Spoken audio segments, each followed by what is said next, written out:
Mesdames et messieurs, bonsoir, 20h sur la RTS, le journal, voici les titres. Antoine Félix Abdoulaye Diome sur le FPSO, le ministre du Pétrole et des Énergies assure que 95% des opérations sont bouclées. Il demande aux opérateurs de travailler au respect des délais. Les premiers barils sont attendus entre le mois de mai et juillet 2024. L'invité du 20h, Souleymane Gaye, directeur général de la SAPCO, il vient nous parler de l'inauguration du plus grand centre d'ophtalmologie du Sénégal demain mardi à Saly, un projet pour promouvoir le tourisme médical sur la Petite Côte. Dépigmentation cosmétique volontaire, un véritable fléau, source de plusieurs maladies chroniques, diabète, cancer, trop de conséquences négatives sur la santé et le pouvoir d'achat des femmes qui la pratiquent. Ce soir dans le 20h, des images choquantes qui font froid dans le dos. Comment leur faire comprendre ce phénomène? Comment leur faire prendre conscience? Qu'est-ce qui les motive? Les associations sonnent l'alerte. Bonsoir et bienvenue à tous. Le gouverneur de Thiès, dans les champs horticoles de Khombole, le chef de l'exécutif régional constate les performances de plusieurs productions, de plusieurs producteurs agricoles, notamment dans la filière oignon et la pomme de terre. Retour sur les différentes étapes de cette visite avec Fatoumata Banelba. C'est avec une fierté non dissimulée que les populations des villages de Kaba, Ngodjan et Mbewan dans la commune de Ndiaye-Sirar ont accueilli le gouverneur de la région de Thiès et ses chefs de service, venus visiter les initiatives individuelles agricoles dans cette partie de Khombole. Des champs de pommes de terre et d'oignons à perte de vue avec des rendements des plus satisfaisants. 500 tonnes de pommes de terre arrivées à maturité et 15 000 tonnes d'oignons sur le marché, mais également 4 grands bassins piscicoles, de quoi assurer un bon approvisionnement du marché local. La première exploitation de pommes de terre sur 25 hectares est en phase de récolte. Nous avons poursuivi pour voir une autre exploitation d'oignons. Là aussi, c'est un énorme plaisir. Nous avons pu visiter le bassin piscicole, en l'occurrence 4 bassins d'une très grande envergure, et nous avons pu constater que les poissons sont arrivés à maturité. Donc dès demain ou la semaine prochaine, ils peuvent déjà être mis sur le marché au profit de nos populations.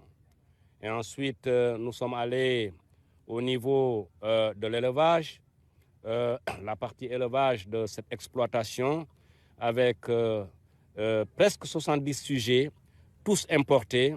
Toutes ces réalisations sont l'œuvre d'un seul promoteur agricole, Mamadou Tchaou, originaire de cette partie du département de Thiès, qui s'est investi pour le développement de la zone. Sur fonds propres, il a réussi à asseoir une entreprise agricole qui emploie plus de 200 personnes, dont les 80% sont des femmes.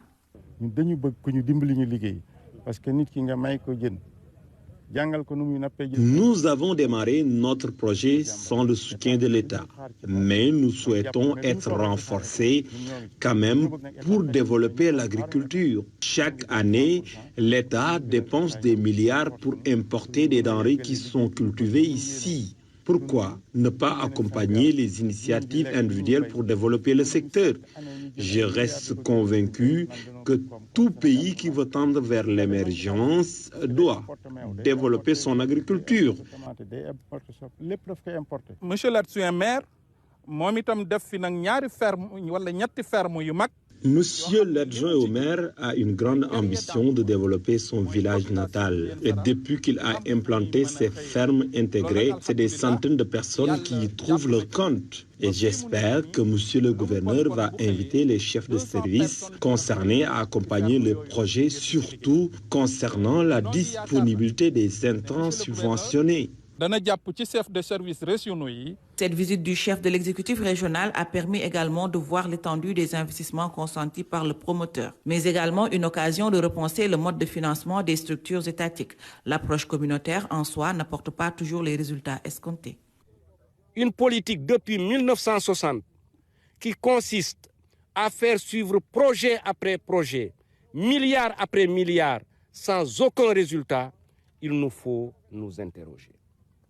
Et en tant que gouverneur de région, responsable du développement économique et social de cette circonscription, moi je milite pour l'accompagnement des initiatives individuelles qui sont déjà des modèles de réussite, mais également qui créent de l'emploi. Et c'est ça le vœu de l'État. Aux habitants de Ndiéyène Sirakh et environ, le gouverneur Oumar Mamadou Baldé promet soutien et accompagnement, surtout pour la réalisation de magasins de stockage et de chambres froides capables de conserver les produits horticoles. Outre l'agriculture, Mamadou Thiaw a construit également un poste de santé de dernière génération pour une bonne prise en charge médicale des populations de Ndiéyène Sirakh. Il est un exemple pour le reste du Sénégal. Des femmes déterminées, créatives, solidaires pour justement former au quotidien ce qui fait leur devenir. Nous sommes à Kaolack, dans le quartier Sarah.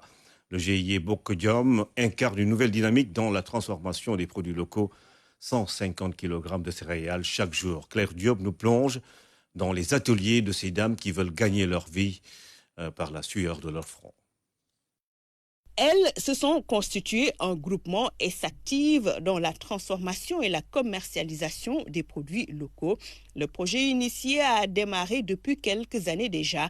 Au niveau du siège situé au quartier Sarah de Kaolack, c'est environ 150 kg de céréales qui sont transformées au quotidien.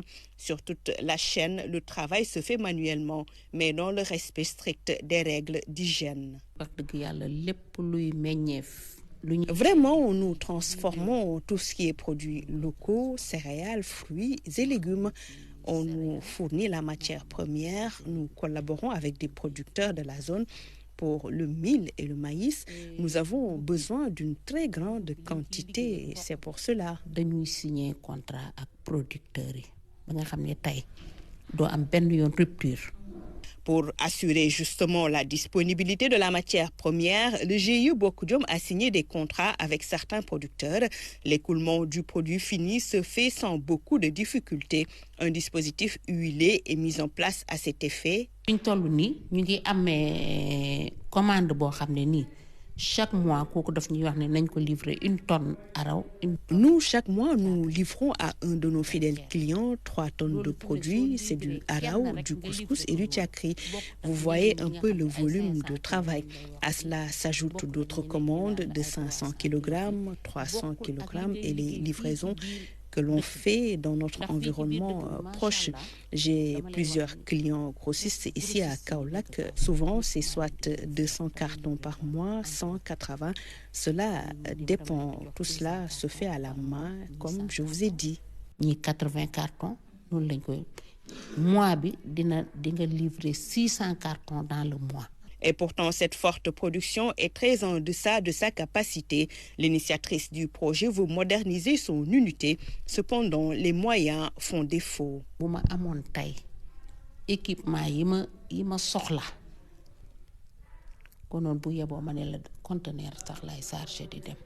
Je voudrais disposer d'équipements modernes pour mieux développer mon activité. Cela me permettra d'augmenter considérablement ma capacité de production. J'ai besoin de machines grandulateurs, de sacheuses et aussi la disponibilité des emballages. Cela nous facilitera beaucoup le travail.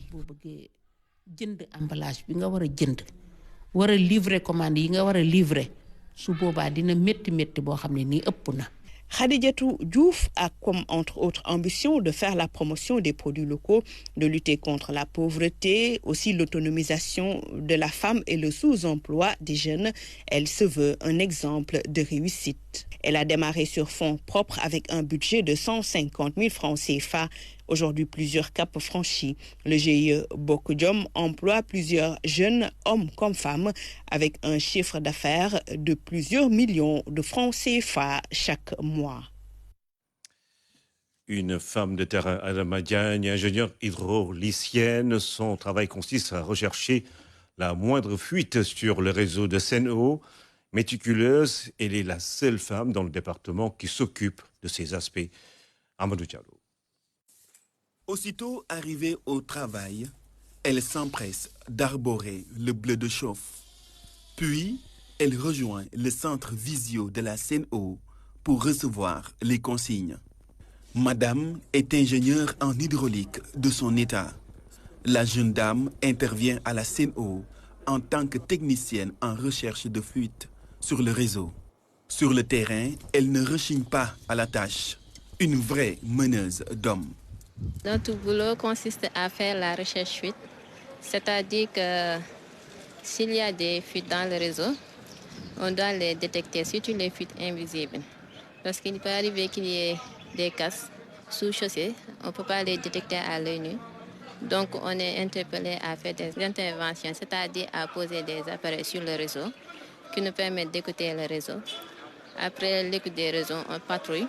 On patrouille, on prend notre appareil pour voir les niveaux de bruit. Si le niveau de bruit est très élevé, on dit qu'il y a suspicion de fuite. Après ça, on prend un autre appareil qu'on appelle aquaphone. C'est à partir de l'aquaphone qu'on fait la détection. C'est un appareil acoustique, c'est-à-dire qu'on utilise des casques pour écouter le bruit. Elle est la seule femme dans le département recherche de fuite à la CNO. C'est un secteur stratégique de l'entreprise qui permet d'éviter les pertes de production et de viabiliser le réseau. La recherche de fuite permet d'assurer le rendement du réseau, éviter la baisse de pression et les manques d'eau chez les populations. Oui, c'est un peu difficile, surtout les travaux de nuit. Il arrive qu'on ait des travaux de nuit. Bon, c'est un peu difficile en tant que femme avec les sécurités et autres. Mais on gère parce que on est obligé parce que c'est le travail qui le demande. Réputée travailleuse, discrète et disciplinée, ses collègues voient en elle un modèle. En tant que supérieure et collègue, Adama, c'est déjà une femme très dynamique, rigoureuse, qui est tout le temps concentrée sur son travail. Elle est discrète surtout, très discrète, un peu effacée, dans un milieu qui est engorgé d'hommes, spécifiquement défini pour les hommes. Mais elle est une battante. Donc nous sommes constamment satisfaits de son travail. Elle mène à bien son équipe. Travailler jour et nuit au service de ses concitoyens, tel est le sacerdoce de la jeune ingénieure. Avec rigueur, foi et détermination, elle continue à faire de son mieux pour apporter sa contribution à l'édifice de la construction nationale et rendre sa famille fière. Notre invité dans ce 20h, Souleymane Diaye, directeur général de la SAPCO, bonsoir. Bonsoir, M. Diédhiou. Alors, Souleymane Diaye, vous venez nous parler de l'inauguration demain à Saly du plus grand centre d'ophtalmologie du Sénégal. Merci beaucoup, M. Diédhiou, pour l'invitation. Bon, c'est plutôt le plus grand centre ophtalmologique de l'Afrique de l'Ouest. Ah oui? Oui, l'Afrique de l'Ouest. C'est un centre qui a été construit et financé globalement par Suisse Visio. Nos partenaires, c'est des partenaires suisses, n'est-ce pas? La SAPCO Sénégal a mis à la disposition de nos partenaires les terres, n'est-ce pas, au niveau de Saly, pratiquement 6000 mètres carrés. Je rappelle qu'au Sénégal, auparavant, quand quelqu'un avait le glaucome, il ne pouvait pas se faire soigner. D'habitude, on ne donnait que des gouttes pour faire baisser la tension au niveau des yeux. Mais avec l'inauguration de ce centre ophtalmologique, cela va nous permettre vraiment de faire des opérations. Pas uniquement au Sénégal, mais même nos compatriotes également qui sont au niveau du Mali, du Burkina Faso et tout ça. Et même les habitants de la CEDEAO pourront venir se faire soigner ici au niveau de Saly. Cela va nous permettre de lancer ce qu'on appelle le secteur du tourisme médical. Auparavant, quand on parlait du tourisme médical, les gens ne pensaient qu'au pays maghrébin, n'est-ce pas? Mais actuellement, quand quelqu'un quitte la Côte d'Ivoire pour venir au Sénégal, il va prendre un hôtel, il va payer des taxes. Et cela va nous permettre également de lancer ce secteur-là, de renflouer les caisses de l'État, n'est-ce pas? Est-ce que c'est un secteur justement rentable dans des pays comme le Sénégal, les pays de la sous-région? Bon, je rappelle que ce centre-là ne traite pas uniquement le glaucome. Mais il y a des pathologies beaucoup plus complexes au niveau des yeux, n'est-ce pas, telles que la rétine et d'autres maladies que certainement les spécialistes en la matière pourront vous les dire.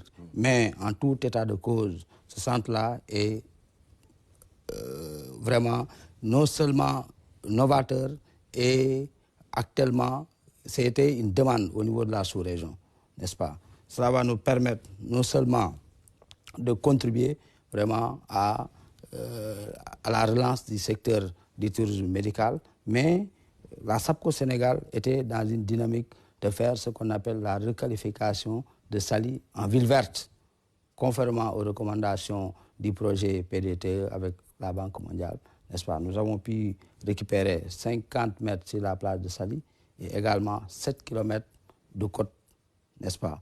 Dans la même dynamique, avec le lancement de ce centre ophtalmologique et d'autres projets également qui vont venir, cela va nous permettre vraiment de maintenir la station balnéaire de Saly et de rendre la station vraiment rentable. Bien sûr, vous parlez des hôtels, des touristes qui pourraient venir se faire soigner, vivre dans les hôtels. Quelles sont les autres retombées qu'on peut attendre dans tel projet?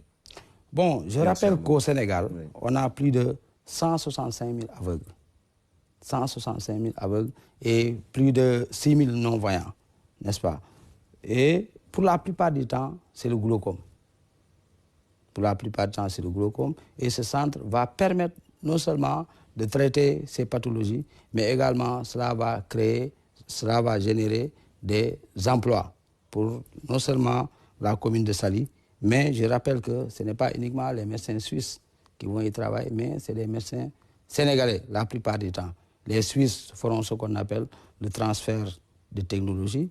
Il y a nos ophtalmologues vraiment qui seront mieux formés, de ceux qui sont très bien formés, mais en ce qui concerne certaines maladies telles que le glaucome, je pense que ce serait une bonne chose de faire ce qu'on appelle le transfert de technologie. Cela va nous permettre certainement demain d'ouvrir ce type de centre-là dans d'autres localités du pays pour le bonheur vraiment de la population sénégalaise. Et je voudrais rappeler également que les prix seront accessibles à la population. C'est les prix homologués par le ministère de la Santé qui seront appliqués au niveau du centre ophtalmologique de Saly. Bien sûr, c'est un partenariat public-privé. Et demain, ce sera l'inauguration à Saly. Comment ça va se passer? Bon, demain, c'est le ministre en charge de la Santé, Madame Marie-Khémesse Ngom, qui va procéder à l'inauguration, mais également le gouverneur de la région de Thiès va y prendre part, et moi-même en tant que directeur général de la SAPCO Sénégal, ainsi que nos partenaires suisses, de Suisse Visio. Merci Souleymane Diaye, directeur général de la SAPCO, qui nous parlait de l'inauguration du plus grand centre d'ophtalmologie de la sous-région ouest africaine. Ce sera demain donc à Saly pour promouvoir le tourisme médical. Merci beaucoup. La dépigmentation cosmétique volontaire, une problématique de santé publique, cancer de la peau, diabète, hypertension artérielle, sont entre autres maladies chroniques dues à l'utilisation des produits toxiques. L'alerte est lancée par l'association Alida. Il s'agit de sensibiliser l'opinion publique sur les méfaits du khessal, comme on le dit au Sénégal. Fatou Diouf. Khessal, tchacho, jangsang, tous ces mots en langue africaine signifient la dépigmentation. Se blanchir la peau, un phénomène de mode qui a pris un grand ampleur en Afrique. Au Sénégal, par exemple, une étude de 2018 parle de 52 à 72% de femmes dépigmentées à Pikine, Parcelles Assainies, Kaffrine, entre autres localités du pays. Lors de ce panel, nous avions exposé certains résultats et grâce à une campagne médiatique acharnée, nous avions réussi à obtenir l'interdiction des publicités dépigmentants. Mais cette victoire a été freinée par la pandémie Covid-19. Les complications sont nombreuses: hypertension artérielle, diabète, cancer cutané. La dépigmentation n'épargne même plus les enfants et les hommes. Il y a trop de conséquences négatives pour pouvoir continuer ça. On dépense de l'argent, on met en danger notre vie pour avoir une couleur plus claire. Pourquoi? Pour avoir un statut social plus élevé, pour plaire aux hommes. Pourquoi on fait ça? Des initiatives de lutte contre ces fléaux sont nombreuses, mais le problème persiste toujours.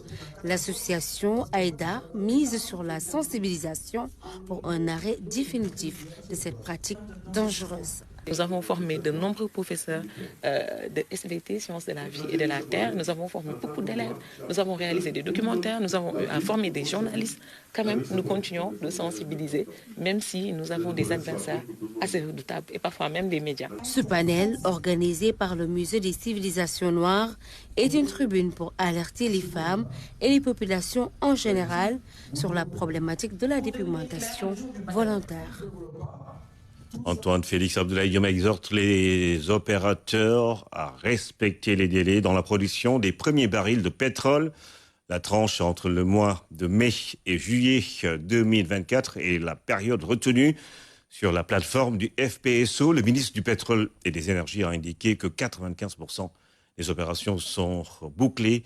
Visite au large de Sangomar sur le champ pétrolier avec nos équipes. Le reportage de Aminata Beng. C'est un peu après 10 heures que l'hélicoptère transportant le ministre du Pétrole et des Énergies et sa délégation a atterri sur le FPSO Léopold Sédar Senghor. L'unité flottante de production, de stockage et de déchargement est arrivée sur le champ pétrolier Sangomar le 10 février. Le ministre a eu droit d'abord à une présentation des opérations du FPSO.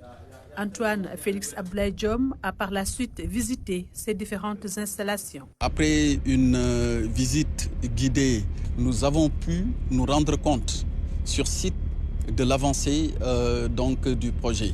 Et en ayant fait le point, on s'est rendu compte que le taux de réalisation global est de 95% pour un premier baril attendu entre le mois de mai et le mois de juillet 2024. Et j'ai insisté au nom de son Excellence, Monsieur le Président de la République Macky Sall, parce qu'il y tient.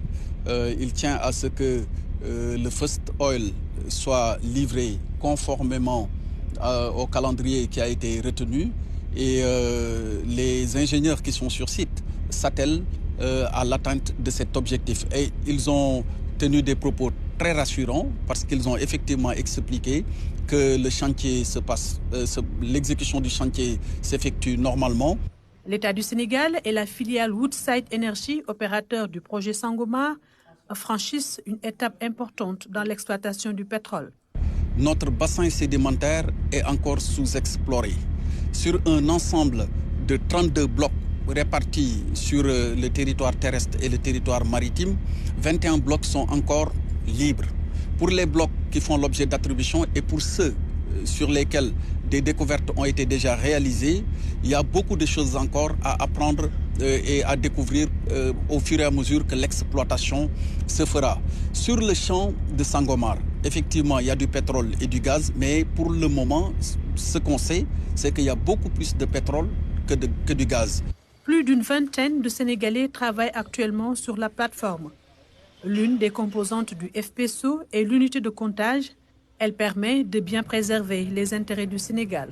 Quand on sort le pétrole, il faut savoir qu'est-ce qui est sorti, qu'est-ce qui est traité et qu'est-ce qui est commercialisé.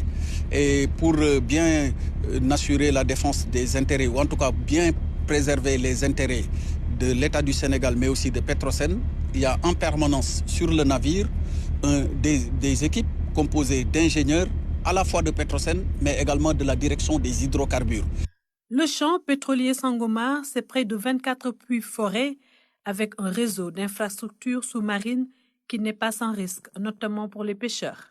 Vous savez, pour des projets de cette nature, d'une certaine complexité, mais impliquant des parties venant d'horizons divers, dont nos parents et amis, les pêcheurs, il faut toujours discuter, expliquer pour la sécurité de tout le monde. De sorte qu'il va falloir, dans le respect des droits des uns et des autres, qu'il n'y ait pas de divergence fondamentale par rapport à l'approche, mais aussi par rapport à la pratique de l'activité de chacun. Et j'ai bien aimé les travaux de communication, d'interaction au quotidien qui se mènent entre l'ensemble des communautés des pêcheurs vivant principalement à Joal, à Rufisque, à Hambourg et à Thiaroye-sur-Mer, ainsi que les équipes de Petrosen, de Modec, mais aussi de Woodside. C'est une véritable course contre la montre pour respecter les délais concernant le démarrage de l'exploitation du pétrole.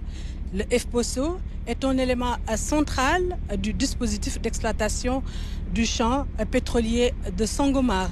Avec une capacité de production de 100 000 barils par jour, le FPSO fera entrer le Sénégal dans le cercle restreint des pays producteurs de pétrole. Aminata Mbengue Fall, depuis le FPSO Sangomar pour la RTS. La Fédération générale des travailleurs du Sénégal a tenu son premier congrès extraordinaire ce samedi. Ils sont venus de tout le pays pour participer à cette assemblée. Les militants ont rendu un hommage mérité aux bâtisseurs de la FGTS, Sidi Ndiaye, Mariam Biramba. Il était l'absent le plus présent, Sidi Ndiaye, icône du syndicalisme qui a quitté ce bas monde le 14 juin 2023. À travers ce congrès, ses compagnons lui rendent hommage. C'est leur premier congrès depuis son décès. Tout le Sénégal est aujourd'hui à l'hôtel de ville pour rendre hommage à cet homme. Parce qu'il faut qu'on le comprenne ainsi. Ce congrès-là a été dédié qu'à un seul homme, son bâtisseur, c'est-à-dire le bâtisseur de la FGTSB, qui est Sidi Ndiaye. Pendant plus d'une trentaine d'années, il était là avec ses hommes et femmes. Aujourd'hui, nous sommes venus ici pour lui rendre cet ultime hommage. Et je pense qu'aujourd'hui, là où il est, il doit reposer en paix parce que ses camarades sont là pour lui dire merci. Jusqu'à sa mort, il se battait pour le droit des travailleurs. Les 15 secrétaires généraux des syndicats affiliés à la Fédération générale des travailleurs du Sénégal, FGTSB, sur les 19 que compte la centrale, sont présents au rendez-vous. À cette occasion, Moussa Sissoko a été porté à l'unanimité à la tête de la FGTSB. Son pari, préserver le legs du bâtisseur de la fédération. Prendre la place de quelqu'un, c'est facile. Mais le remplacer, c'est difficile. En tout cas, j'ai pris la place de Sidia, mais j'espère que mes camarades vont m'aider à accomplir sa mission. Il nous a appris l'unité, il nous a appris la concorde. Et nous allons continuer justement à faire comme il le faisait lui.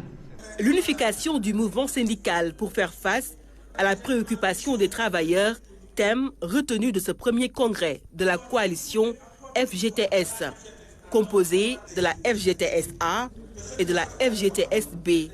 Un nouvel élan pour l'amélioration de la condition sociale de ses membres. L'Agence nationale de la statistique et de la démographie a remis des ordinateurs et tablettes aux structures et services qui ont participé au 5e recensement général de la population.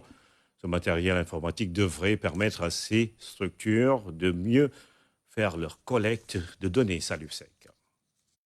Un acte symbolique pour magnifier le travail déterminant des acteurs. À travers ce geste, l'ANSD participe à la capacitation de ces structures administratives, universitaires, scolaires, des hôpitaux et des collectivités territoriales, entre autres. Aujourd'hui, nous avons fait une première vague de remise d'ordinateurs et de tablettes pour le commandement territorial. Vous avez vu aussi les universités, UCAD, UGB, Université de Thiès, Université Assane Seck de Ziguinchor, Université de Bambey. Toutes les universités sont dotées d'ordinateurs et de tablettes. Les ordinateurs, c'est une valeur d'à peu près 570 millions. Les tablettes, ça tourne autour de 375 millions. Bref, c'est un lot d'équipements qui tourne autour de 1 milliard et qui vont servir à toutes ces entités. L'ANSD nous a doté d'un outil remarquablement précieux pour les activités de recherche qui intéressent certaines de nos thématiques à l'université du Sine Saloum El Hadji Ibrahima Niass. Au total, 30 000 agents ont fait le tour du Sénégal, une mission qui a permis de collecter une mine d'informations permettant une réussite totale du 5e recensement de la population. Le recensement est une excellente réussite qui est très riche en informations. Nous l'avons réussi grâce au concours de l'État, 23 milliards, aux ménages qui nous ont ouvert leurs portes, mais aussi à tous les services de l'administration mais le secteur privé aussi. Cette cérémonie de remise de matériel informatique marque le début du renforcement des relations de partenariat entre l'ANSD et des services qui produisent des données et qui ont participé de manière significative à la réussite du 5e recensement général de la population. C'est la fin de cette édition, mesdames et messieurs. Merci de nous avoir suivis. À 23h, notre rendez-vous avec l'actualité sur la RTS.